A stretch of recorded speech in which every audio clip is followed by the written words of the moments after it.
abdiin kutini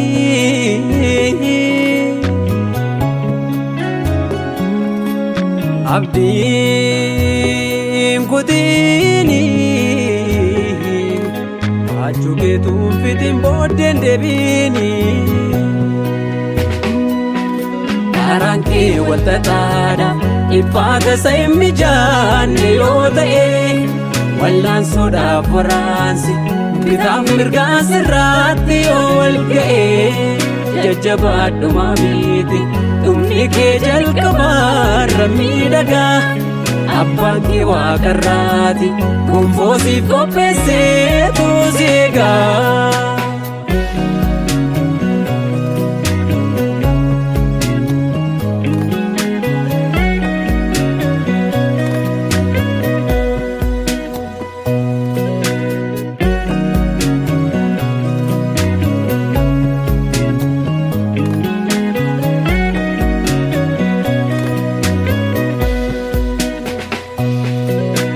Jireenyi biyya lafa kanarratti yeroo hundumaa waliin qixxaatu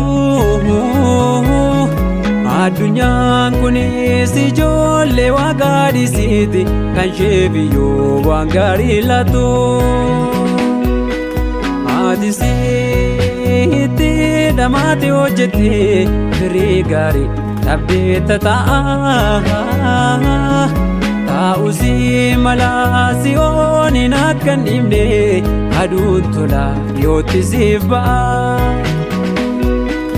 dhugaaf jettee waan si barbaachisu yennaa dhabde qofaa kee yoo taate namni hundumtuu siin oode ibidda ari'annaa gooftaa si gansiisu yoo boba'e wangeela lallabuuf isaalli ammataa yennaa ta'e amantii kennisiin kutannoo cimaa qabaadhu hanga dhumaatti obsii gonfoo kee gooftaa harkaa fudhadhu.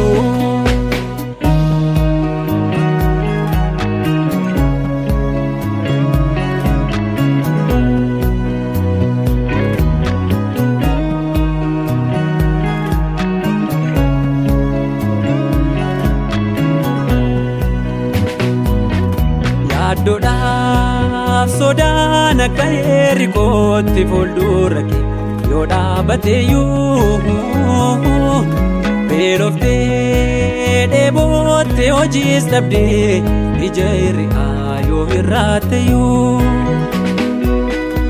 obsumaan danda'ii abdiin kutiin Yesuusi wajjin turii mootaa nutis gooftaaf amanamaa du'i kaatee baraan jiraata dhugaaf jettee waan si barbaachisu yennaa dhabde qofaa kee yoo taate namni hundumtuu siin oode ibidda ari'annaa gooftaa si gansiisu yoo boba'e wangeela lallabuuf isaalli ammataa yennaa ta'e amantii kennisiin kutannoo cimaa qabaadhu hanga dhumaatti obsii gonfoo kee gooftaa harkaa fudhadhu.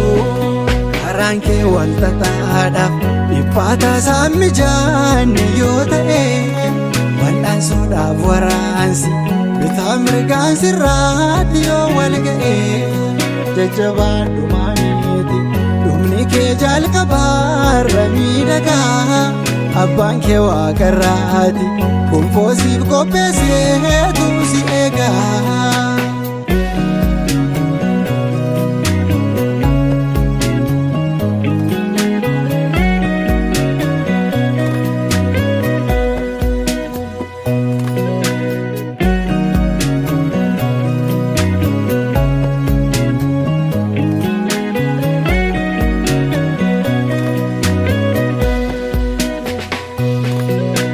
Ilaalee obboleessa koo rakkoo si mudate kun haaraa miti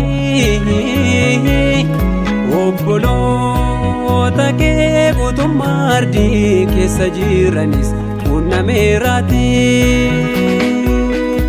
Ilaamee obboleetti koo rakkoon si mudate kun haaraa miti. Obboloota kee guutummaa ardii keessa jiranis hunnameeraati. Kanaafuu obsaan danda'e obboleessa atis obboleetti kiyyaa.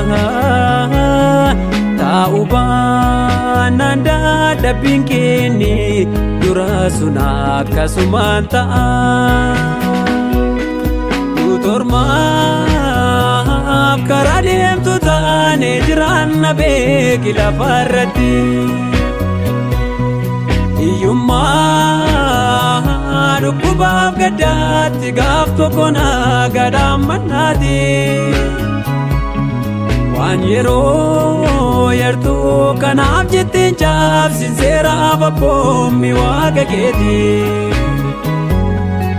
Isa dhaageessee faarfattee barsiiftee gisameetti akka galtutti.